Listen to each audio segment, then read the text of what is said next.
Bonsoir, merci pour votre accueil chaleureux. Désolé, je souffle encore un peu court, ça ne devrait pas durer. Je vais essayer de vous montrer en même temps quelques petites images pour meubler un peu mon propos, enfin pour l'illustrer plutôt.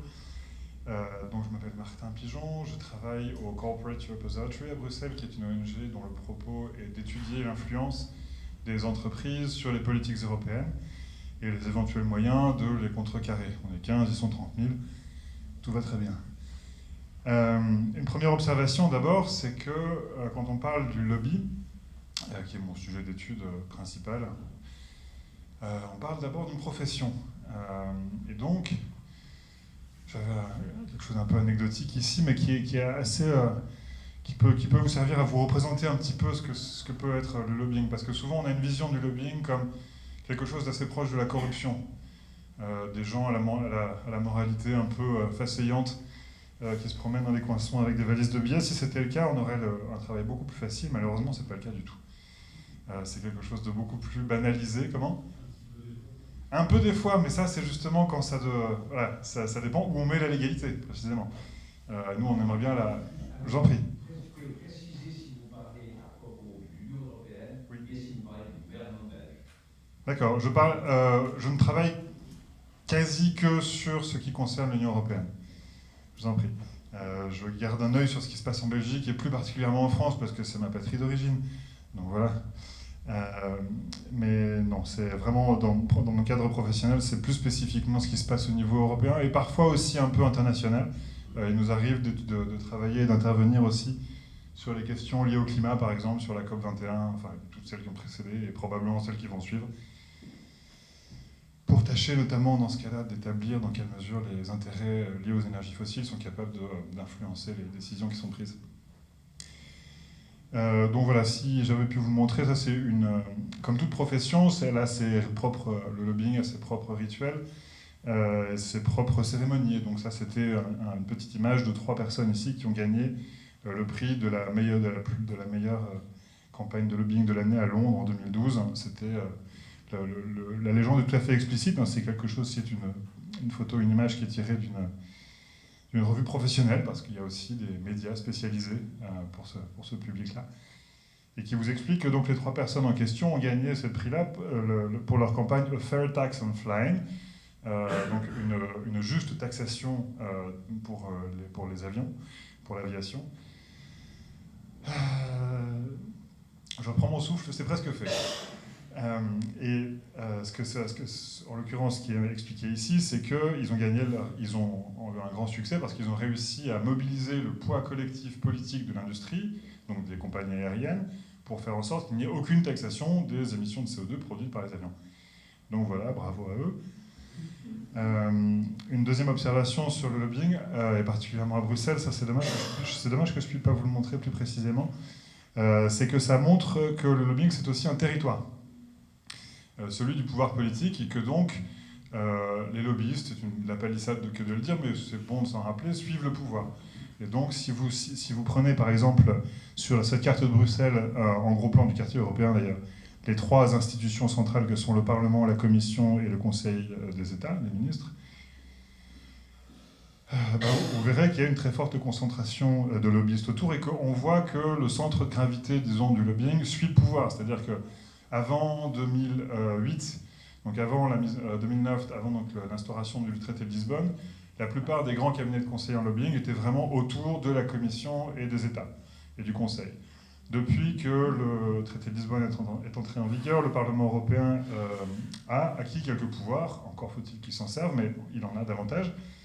Et donc, beaucoup de grands cabinets de lobbying ont déménagé du rond-point Schuman donc au square de Meus et à la place du Luxembourg, qui est donc l'endroit où est le siège du Parlement européen. Aussi parce que le Parlement est une institution qui est beaucoup plus facile pour elle à pénétrer simplement. Ce qui n'était pas forcément le cas ni de la Commission et encore moins du Conseil.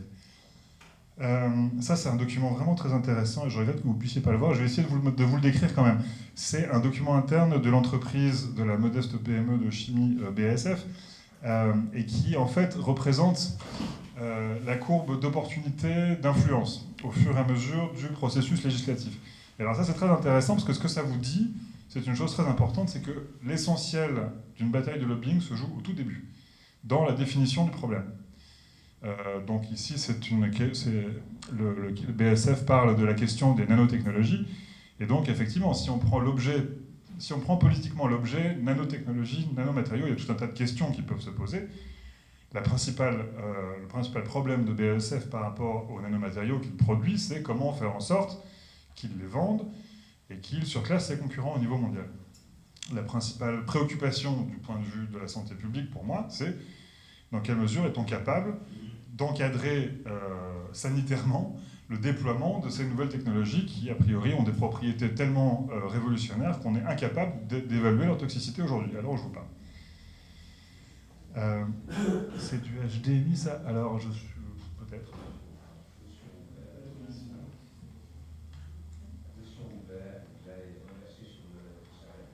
Je l'avais repéré, mais vous avez raison, probablement. Il me semblait que c'était ça. Donc, peu importe. Ce que montre cette courbe, c'est que tout se situe au tout départ, c'est-à-dire au moment de la définition du problème. Et donc, si on suit l'exemple de BASF, les nanomatériaux, non, la sortie HDMI, si elle existe sur cet ordinateur, elle est ici. Ici, c'est pas ça.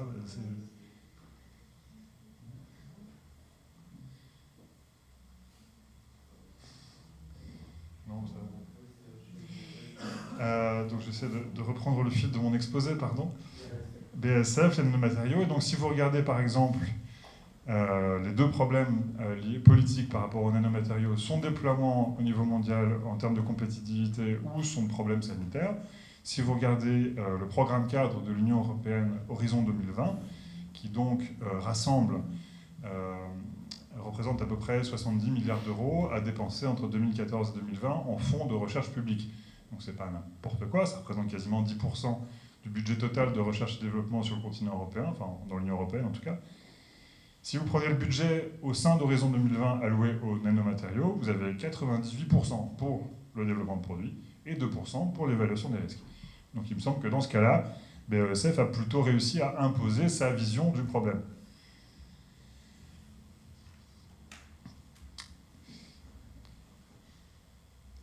Le lobbying, c'est de l'influence. Pour avoir de l'influence, il faut des courroies de transmission entre le monde économique et le monde politique. Bon, c'est quelque chose qui est très connu, mais un des rouages essentiels de la machine, c'est, alors les conflits d'intérêts diront les mauvais esprits, dont je suis, mais disons le pantouflage, ou simplement les revolving doors, comme on dit en anglais, donc le fait de passer du secteur public au secteur privé. Et ici, on a un exemple intéressant d'une lettre, qui est en fait une lettre d'embauche de commissaire, qui est un document intéressant qu'on a réussi à obtenir au titre de la législation européenne de l'accès aux documents, qui explique donc à l'ancien commissaire au marché intérieur de la commission Barroso I, Charlie McCreevy, qui était un Irlandais, qui est donc sorti en 2009, ce qu'il allait faire maintenant qu'il était engagé par Ryanair. Et je vous résume très rapidement ce que Ryanair lui explique, c'est qu'il va recevoir beaucoup d'argent pour, siéger à son conseil d'administration, et surtout 2, pour organiser 2 réunions par an au maximum, il ne faut pas exagérer non plus, avec ses anciens collègues de la Commission européenne. Et pour ça, il va avoir une rémunération supplémentaire comme consultant. Ah oui, vous avez réussi à... Ok, on va voir. On va voir. Alors...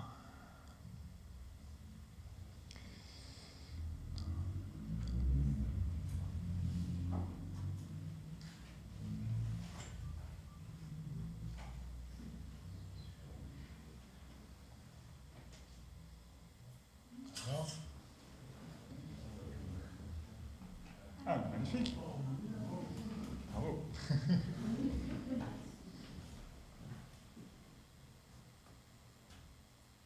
C'est bon, j'ai compris. Ah oui, donc évidemment, c'est pas si simple. Ah voilà, on va y arriver. Oui, magnifique. Donc voilà, ça c'était la courbe d'opportunité. Ça c'est intéressant quand même. Ça c'est toute la phase ici, là où se passe, donc c'est la définition du problème. Ici, là le processus formel commence. La commission produit son premier avant-projet. On descend dans l'interservice, etc. Alors là, ça se complique un peu. Ici, ça remonte un peu, c'est le Parlement. La démocratie arrive. Donc voilà, il y a une petite possibilité là, ici, et puis après, c'est fini. Donc voilà, voici la lettre de McCreevy à Rainer. Et ensuite, voilà. Quelque chose qui est le prolongement de ce que je viens d'expliquer. Si vous regardez n'importe quel cabinet de conseil en lobbying à Bruxelles, vous allez voir qu'au moins la moitié, c'est pour faire des généralités, mais c'est vraiment un ordre de grandeur fiable que je vous dis là, environ la moitié des employés de ces cabinets de conseil sont des anciens des institutions. Et évidemment, parce que ce sont ceux qui ont les meilleures compétences à vendre aux éventuels clients de ce cabinet. Ils connaissent l'organigramme officieux, donc pas ce qui a marqué sur le papier, mais comment ça se passe vraiment. Et s'ils ont une connaissance relativement récente des dossiers, ils possèdent probablement des connaissances privilégiées que leurs concurrents n'auront pas. Alors ça, c'est un diagramme un peu compliqué, mais qui représente en fait le champ sociologique de l'eurocratie, donc du quartier européen, en fonction de leur capital politique ou en fonction de leur permanence dans le champ. Alors ce qui est intéressant, c'est qu'on voit que ceux qui sont au sommet en théorie de l'organigramme formel sont relativement peu présents. Ils appartiennent plutôt au champ politique national. Donc ce sont les chefs d'État et de gouvernement. Après, quand vous descendez ici, on voit que ceux qui sont le plus présents dans le champ, c'est un groupe social contigu qui sont à la fois les administrateurs, donc les fonctionnaires de la Commission européenne, des institutions en général, et les lobbyistes permanents. Et ce qu'on observe, c'est que maintenant que l'Union européenne existe depuis à peu près 2 générations et demie d'hommes, les deux groupes sont le même en fait, tendent vraiment à se fondre. C'est-à-dire qu'il n'y a qu'au sein de ce groupe-là que vous avez des gens qui construisent une carrière sur toute une vie à Bruxelles. Et donc ça explique aussi ça explique aussi les itinéraires de carrière qu'on observe. C'est-à-dire que vous avez des gens qui commencent, par exemple, je sais pas moi, avec un stage à la Commission, puis qui ensuite vont aller devenir assistants parlementaires au Parlement européen, ensuite ils vont aller, ensuite ils vont éventuellement occuper un poste de junior dans un cabinet de lobby, ensuite ils vont éventuellement passer les concours, devenir fonctionnaires, et en fin de carrière, et particulièrement s'ils sont dans des secteurs très demandés comme le marché intérieur, la concurrence, l'antitrust et tout ça, ils vont aller finir leur jour heureux dans un cabinet d'avocats ou un cabinet de conseil où ils vont pouvoir vendre leur expertise et leurs connaissances. Et évidemment, plus on appartient à ce groupe social-là, et plus c'est facile, évidemment, de graviter là-dedans. Alors, bon, quelques éléments chiffrés. C'est une précision quand même, c'est vraiment du doigt mouillé tout ça, parce qu'il n'y a pas de transparence réelle du lobbying à Bruxelles encore, et que donc tout ce que je peux vous proposer ici, ce sont des estimations, c'est vraiment à prendre comme des ordres de grandeur. Donc on estime qu'il y aurait entre 20 et 30 000 lobbyistes professionnels permanents à Bruxelles, soit à peu près un lobbyiste par fonctionnaire de la Commission. La Commission européenne, c'est 33 000 employés, dont la moitié de fonctionnaires. Donc vous voyez, c'est du 1 pour 1 à peu près. Donc plus d'un milliard d'euros par an de chiffre d'affaires, bon, c'est vraiment pour dire quelque chose. Je m'excuse du vague de l'estimation. Ça, c'est un petit peu plus précis par contre, parce que ça, c'est recoupé quand même par pas mal de screening qu'on a fait. On estime qu'à peu près en moyenne, 70% des lobbyistes ici représentent des intérêts commerciaux, 20% publics. Et quand je dis des intérêts publics, c'est à prendre, il faut voir à chaque fois, c'est du cas par cas. C'est-à-dire que, en quoi est-ce qu'un diplomate national, par exemple, pourquoi est-ce qu'il faudrait le considérer comme un lobbyiste alors que c'est un fonctionnaire? Eh ben, ça dépend des sujets. Si vous prenez par exemple l'union bancaire, toutes les négociations qui ont eu lieu autour de l'union bancaire, on a vu des diplomates français, anglais, allemands faire le siège des eurodéputés au Parlement pour défendre les intérêts de leur modèle bancaire national. Donc les Français défendaient la Banque universelle, les Allemands plutôt le modèle de la caisse d'épargne régionale, et puis les Anglais évidemment tout ce qui est fonds de pension et marché financier. Le dernier point, et ça c'est très important parce que ça vous explique aussi pourquoi est-ce que le lobbying est aussi important à Bruxelles, peut-être et certainement plus qu'ailleurs d'ailleurs. Quand je vous dis que la Commission européenne a un pouvoir très important puisque c'est la seule qui peut initier un texte législatif, qui peut initier une loi, et c'est la seule qui peut les appliquer, qui peut en vérifier la bonne application. Donc elle a un pouvoir colossal. Mais 33 000 personnes, en réalité, ça paraît beaucoup en termes absolus, mais en réalité, c'est très peu. Vous prenez la mairie de Paris, c'est 55 000 employés. Là, on a une administration qui, encore une fois, je le répète, a le monopole de l'initiative législative pour un continent de 500 millions de citoyens. Donc c'est très très peu, en réalité. Et ça, c'est quelque chose qui est très important à comprendre, parce que le lobbying, en fait, se nourrit, si vous voulez, du déficit d'expertise interne. Et ça, c'est quelque chose qu'on retrouve systématiquement. Je ne veux pas trop m'apesantir là-dessus, parce que je n'ai pas beaucoup de temps, mais moi, mon travail principal à CEO, c'est dans le secteur agroalimentaire. Ça, je vous en parlerai après. Et je m'intéresse notamment beaucoup aux questions d'expertise dans le domaine agroalimentaire, et donc particulièrement à l'Agence européenne de sécurité des aliments, dont les opinions scientifiques sont en gros un signe de vie ou de mort pour un produit. Parce que tout produit qui est mis sur le marché dans le domaine agroalimentaire en Europe doit recueillir un avis scientifique favorable de cette agence. Eh bien, tout simplement, cette agence travaille avec environ 1500 scientifiques à peu près, aucun n'est payé. Il n'y a pas de budget. Ils sont défrayés, on leur rembourse leurs frais de transport et d'hébergement. Il n'y a pas... Alors, on trouve 70 milliards pour faire du suivi industriel, ça, il n'y a pas de problème. Par contre, pour payer des experts publics, ça, il n'y a pas de moyen, il n'y a pas de budget. L'EFSA, c'est un budget de 80 millions d'euros par an. 400 fonctionnaires. Donc voilà, alors du coup, évidemment, quand on regarde pour qui ces scientifiques-là travaillent, eh ben, on trouve évidemment beaucoup de conflits d'intérêts, parce que il faut bien se nourrir. Du coup, quand on regarde le profil des scientifiques qui travaillent pour cette agence-là, avec cette agence-là, du coup, pas pour, ça représente quand même 60-80 jours d'équivalent temps plein par an, eh ben, il n'y a pas 50 façons de gagner sa vie dans ce cadre-là. Et donc, évidemment, il y en a un certain nombre qui gagnent leur vie en fournissant des prestations de conseil aux entreprises pour leur expliquer comment il faut faire. Ce qui n'est pas très défendable sur le plan de l'éthique, mais malheureusement, eux-mêmes, j'ai envie de dire, ils ne sont pas tellement pour grand-chose, en fait. Ou alors ils sont âgés, ils ont toute leur carrière derrière eux, ils sont retraités.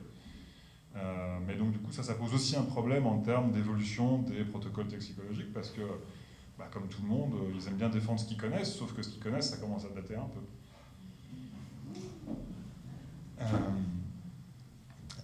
Voilà. Donc, pour faire un peu bref, ça c'est issu de mon premier boulot à CEO, c'était il y a 10 ans, presque déjà, ouais, non, quasiment 10 ans, comme quoi le temps passe, mais malheureusement l'observation générale reste valable. Donc ceci est un diagramme qui représente les activités de lobbying de l'entreprise française Veolia Environnement, première entreprise mondiale d'eau, donc au niveau européen. Et donc ce qu'on voit, donc ça c'est la France, ça c'est le niveau européen, et ça c'est le niveau mondial, pour vous expliquer rapidement. Le truc rouge, ça c'est l'entreprise elle-même en fait. Donc vous avez Veolia Environnement, dont on ne le répétera jamais assez, l'actionnaire principal est l'État français, qui a donc son bureau de représentation à Bruxelles. Pensez-y comme une petite ambassade, c'est 5-6 personnes. Il se trouve que le bureau européen de Veolia faisait deux choses, il faisait du lobbying et puis il faisait l'optimisation fiscale aussi. Parce que, bon voilà, ça c'est un truc que j'ai trouvé, mais il se trouve que cette chose-là s'appelle Veolia Environnement Europe Service, et la dernière fois que j'ai regardé, ils avaient un capital social pour une entreprise de 6 personnes de 2,5 milliards. Ce qui est quand même pas mal. Mais c'est une façon, en fait, pour eux, c'est une façon pour Veolia de bénéficier du système des intérêts notionnels en Belgique, qui est une des nombreuses possibilités d'évasion fiscale, mais celle-ci est assez populaire. Bref, je dévie. Je reviens à mon sujet.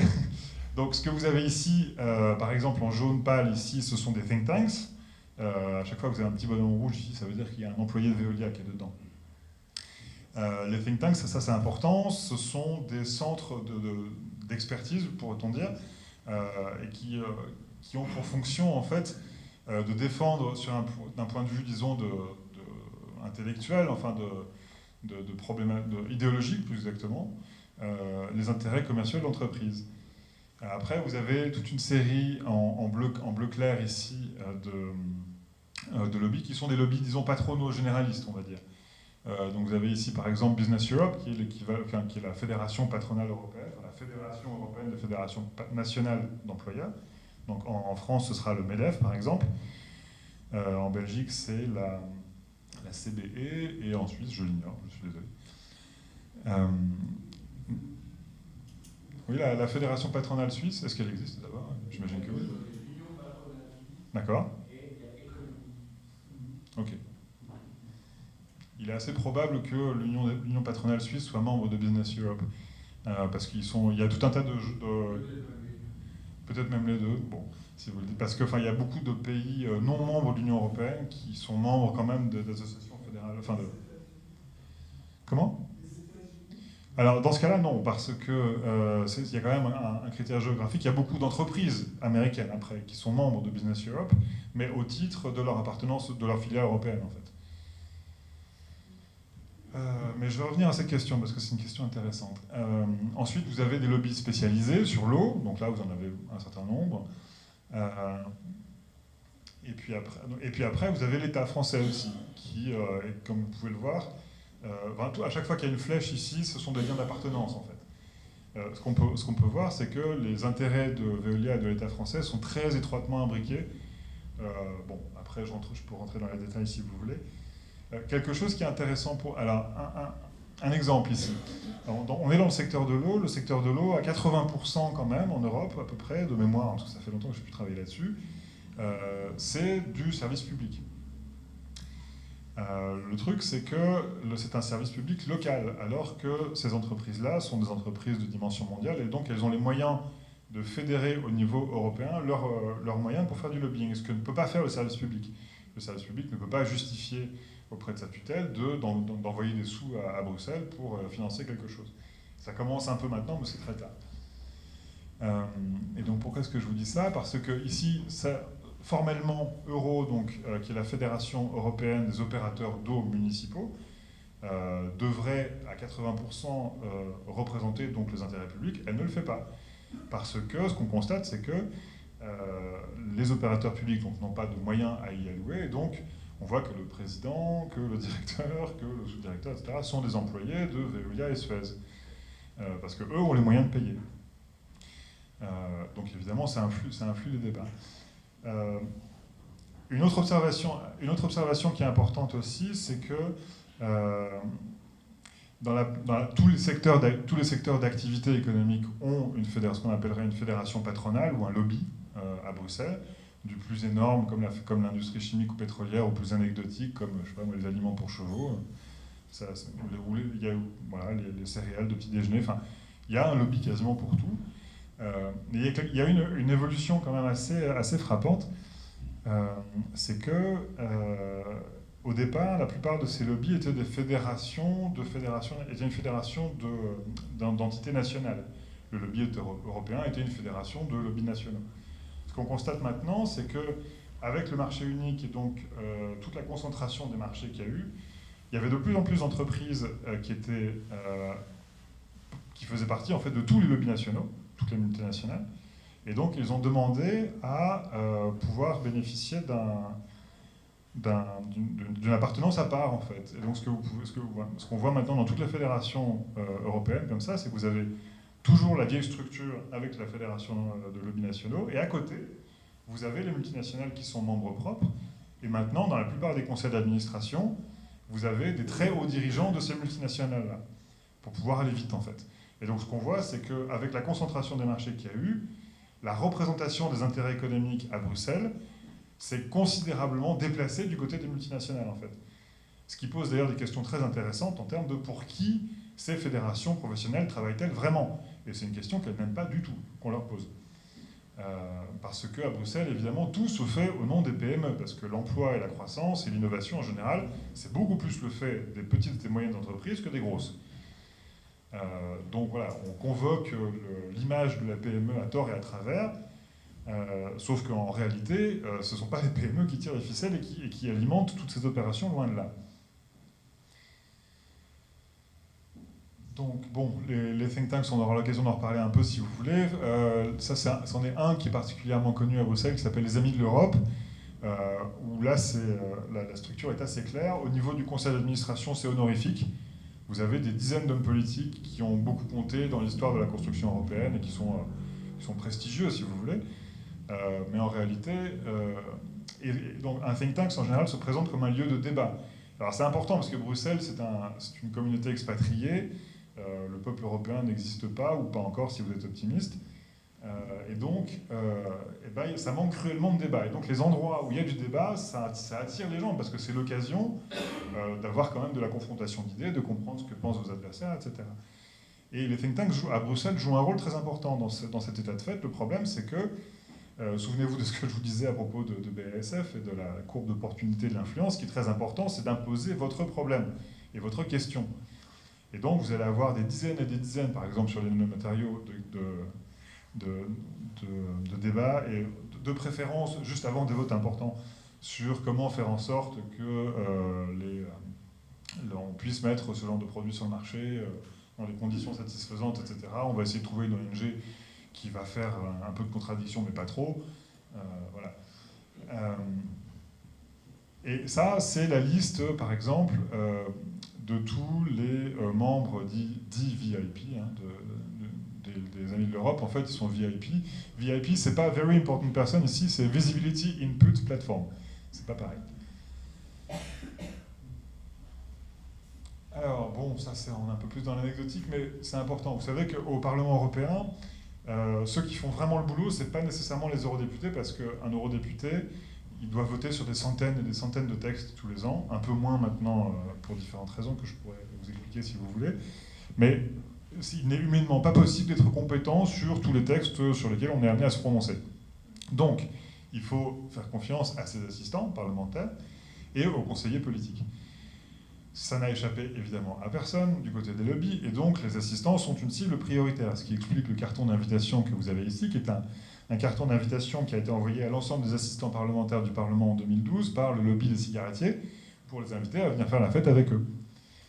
Gratuitement, bien sûr. Non, c'est plus subtil que ça. C'est plutôt à base d'alcool dans ces trucs-là.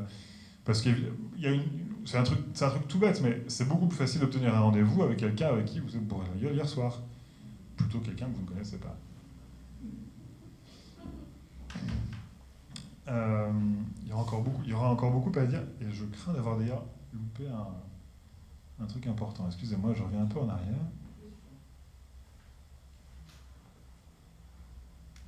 Voilà, si, non, ça c'est très important et je l'avais loupé. Histoire de conclure.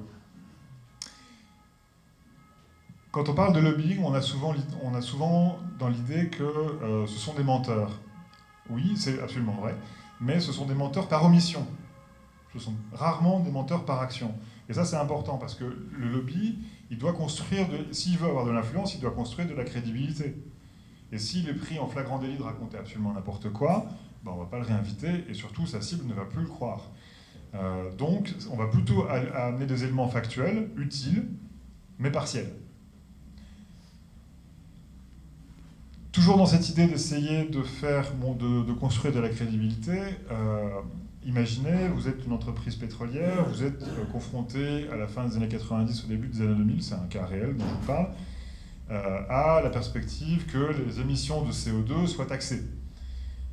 Ce qui, a priori, est une nouvelle assez inquiétante pour vous.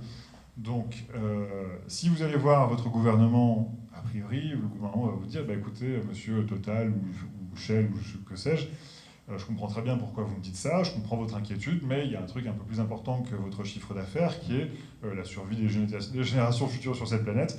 Donc s'il vous plaît, foutez-moi la paix, passez votre chemin. Si vous y arrivez en tant que toute industrie pétrolière, déjà ça pèse plus lourd. On va rester plus poli. Si maintenant vous y allez avec tous les secteurs de l'économie, qui sont des secteurs très fortement émetteurs de CO2, la sidérurgie, le transport, les cimenteries, j'en passe, l'automobile évidemment, ça devient très très très compliqué de vous y conduire parce que vous représentez des millions d'électeurs, d'emplois, pardon. Et donc, voilà, et donc on commence à... Et alors si en plus vous avez des experts apparemment indépendants qui vous disent qu'en fait de taxer le CO2 c'est une très mauvaise idée, ça ne marchera pas, c'est une impasse méthodologique, et qu'en plus vous avez des manifestations vigoureuses sous vos fenêtres de syndicats qui défendent l'emploi, et qu'en plus, par-dessus, vous avez des trucs qui ressemblent à des ONG écologistes qui viennent vous dire qu'elles aussi, bah, franchement, la taxation des émissions de CO2, c'est n'importe quoi, bah, vous commencez à vous sentir très seul avec votre intérêt de l'humanité, là. Et donc, bon, voilà. Et donc, c'est quelque chose qui est important aussi. C'est, pour construire de la crédibilité, il faut essayer de multiplier les canaux par lesquels vous faites passer le même message. Toujours dans cette idée-là, souvenez-vous de ce que je vous disais tout à l'heure sur l'expertise, le lobbying, ça consiste aussi à faire le travail de votre cible à sa place. Et c'est comme ça que la fonction publique française, pour parler de celle que je connais le mieux, enfin, ou européenne d'ailleurs aussi, devient une espèce de grande spécialiste du passage d'appel d'offres. On fait un appel d'offres pour engager un consultant pour savoir quoi faire, et puis après on fait un appel d'offres pour faire faire, et puis après on refait un appel d'offres pour vérifier ce qui a été fait. C'est bien, vous ne foutez rien, c'est très, très confortable. Ça coûte 10 fois plus cher par contre à la collectivité de faire ça. Mais bon, vous avez ouvert le parapluie à tous les étages, et vous êtes surtout très très très dépendant de l'expertise des intéressés que les lobbies vous amènent. Comment ? Oui, bah, vous savez, le lobbying, c'est comme le lobbying, c'est comme la télé gratuite ou les médias sociaux. Hein. Quand vous achetez pas, le produit, c'est vous. Donc voilà, l'information, ça coûte cher, on le dira jamais assez, et quand vous la payez pas, ça veut dire que c'est vous qui êtes vendu. Point barre. Je suis un peu journaliste aussi, donc voilà, j'en profite pour glisser des messages subliminaux. Ah oui, ça c'est un truc que je vous ai pas dit, mais qui est très important aussi, c'est que tous les lobbies, vraiment tous, enfin tous les principaux en tout cas, et ça inclut aussi le patronat, aussi les environnementalistes, aussi les associations de consommateurs, les syndicats, ont été créés à la demande et sur les financements de la Commission européenne. Et ça, c'est pas quelque chose qui est très connu, mais c'est quelque chose qui est très important de comprendre pour vous expliquer aussi ce qu'est la construction européenne aujourd'hui, d'où elle vient, et est-ce qu'il est encore possible d'en faire, éventuellement. Pourquoi ? D'abord, parce qu'au moment où l'administration communautaire s'est constituée, elle avait besoin d'avoir accès à des informations très précises, notamment en termes de structuration des marchés dans les différents États membres, parce qu'une de ses premières, déjà à l'époque, compétences, c'était la négociation des accords de libre-échange. Et donc elle avait besoin de savoir, par exemple, combien de voitures sont vendues en France, en Allemagne, en Italie, etc. Qui avait ces informations-là ? Les administrations nationales. Oui, mais les administrations, elles sont comme tout le monde. Elles savent très bien que l'information, c'est le pouvoir, et que quand on le partage, on le partage le pouvoir qui va avec. Et donc, elles ont fait la rétention d'informations. Elles ne voulaient pas partager ces informations-là avec l'administration communautaire. Du coup, l'administration communautaire leur est passée par-dessus la tête et allait voir le patronat directement en leur disant « Bon, écoutez, voilà, Coco, là, il ne veut pas me donner. Est-ce que vous voulez ?» Ah bah oui, bien sûr. Et puis on peut bien vous aider aussi. Et c'est resté. Donc ça, c'est l'origine historique, si vous voulez, de ce financement. C'est-à-dire que quand vous regardez, d'ailleurs, il y a un livre très très bien fait qui raconte ça, qui s'appelle, de Sylvain Laurence, qui est sorti l'année dernière, qui est un sociologue français, qui s'appelle « Les courtiers du capitalisme, milieu d'affaires et bureaucrates à Bruxelles », et qui raconte cette évolution historique extrêmement bien. Au point d'ailleurs qu'il y a un certain nombre...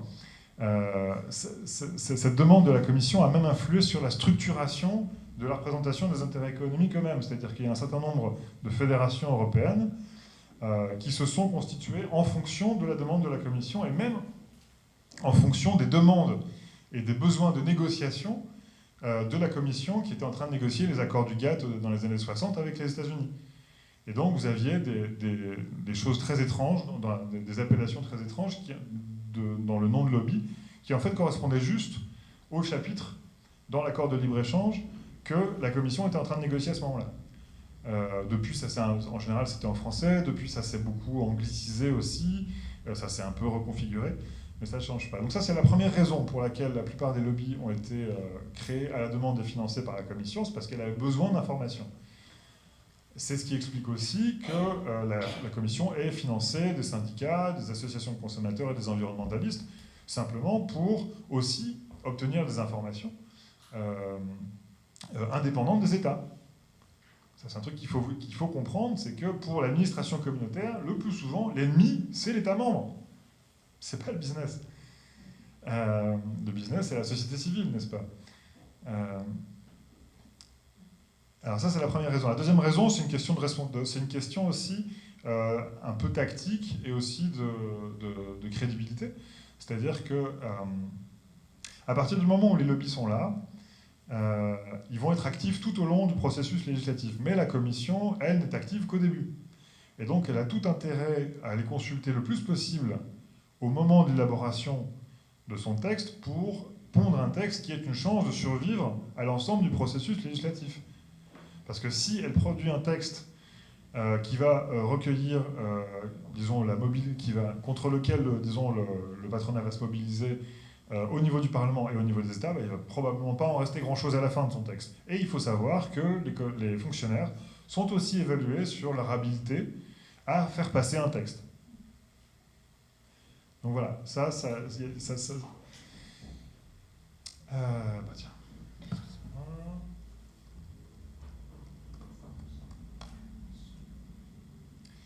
Donc tout ça explique qu'au niveau européen, aujourd'hui, le lobbying, je conclus, est banalisé, et même vu comme nécessaire. Ça, c'est quelque chose que malheureusement beaucoup de gens, et presque tout le monde vous dira, y compris les eurodéputés les plus progressistes d'ailleurs, ça me met en rage, mais bon, qui vous disent oui, mais les lobbyistes, on en a besoin, ce sont nos sources d'information.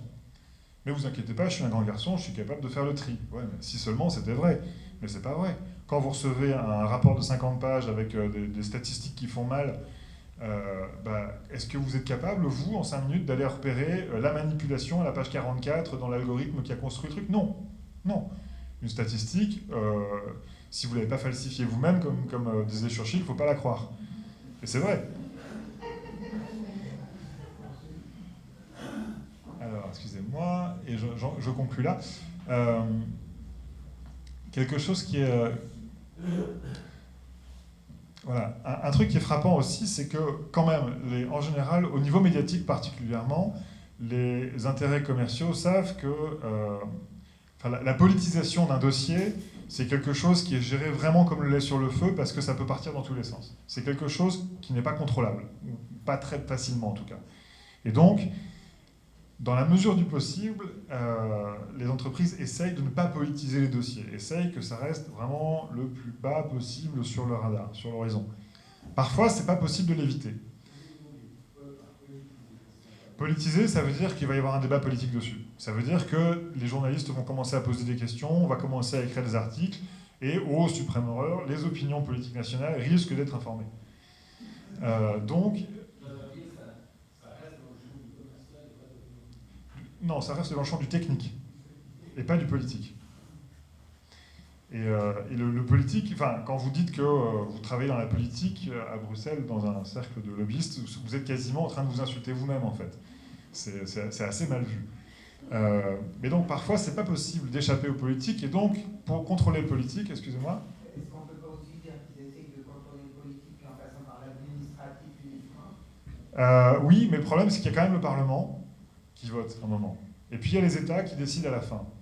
Et les chefs d'État, c'est un peu plus facile parce qu'ils décident collectivement et secrètement. Donc bon, peut-être que ça changera le jour où l'Union européenne sera une démocratie, mais c'est pas le cas aujourd'hui.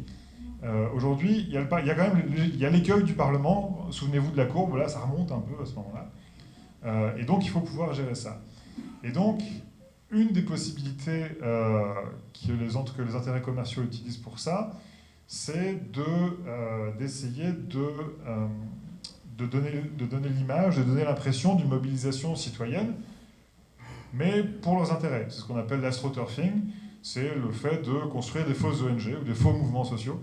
Et alors, vous en avez un exemple ici à l'écran. Ceci est donc la place devant le Parlement européen qui se trouve derrière, là. Et donc, ce jour-là, c'était début 2009, la place était recouverte de petites figurines oranges en plastique. Et chacune de ces figurines oranges en plastique représentait un signataire d'une pétition qui s'appelait le Climate Manifesto, le manifeste pour le climat. Et l'idée était de demander aux négociateurs de ce qui allait être l'accord de Copenhague, et pour lequel on avait beaucoup d'espoir à l'époque, de trouver des vraies solutions pour le climat. Qu'est-ce qu'une vraie solution pour le climat? Enfin, qui pourrait être contre? Sauf qu'à la page 14, en petit, le détail des vraies solutions pour le climat était détaillé, et c'était ce qu'on appelle le CCS, le stockage et la capture du carbone. Ça veut dire que vous prenez une raffinerie de pétrole, par exemple, qui est une entité fortement émettrice de CO2, vous attrapez le CO2, vous le liquéfiez, vous le mettez sous terre, et puis vous espérez qu'il reste là. Sauf que bon, voilà, sauf que c'est très dangereux, que c'est pas du tout prouvé, etc. Enfin bon. Et donc ça c'est un exemple. Et en fait quand vous regardez, le Climate Manifesto était organisé par le 4e plus gros émetteur de CO2 en Europe, qui est l'entreprise d'énergie suédoise Vattenfall, qui opère un certain nombre de centrales à charbon,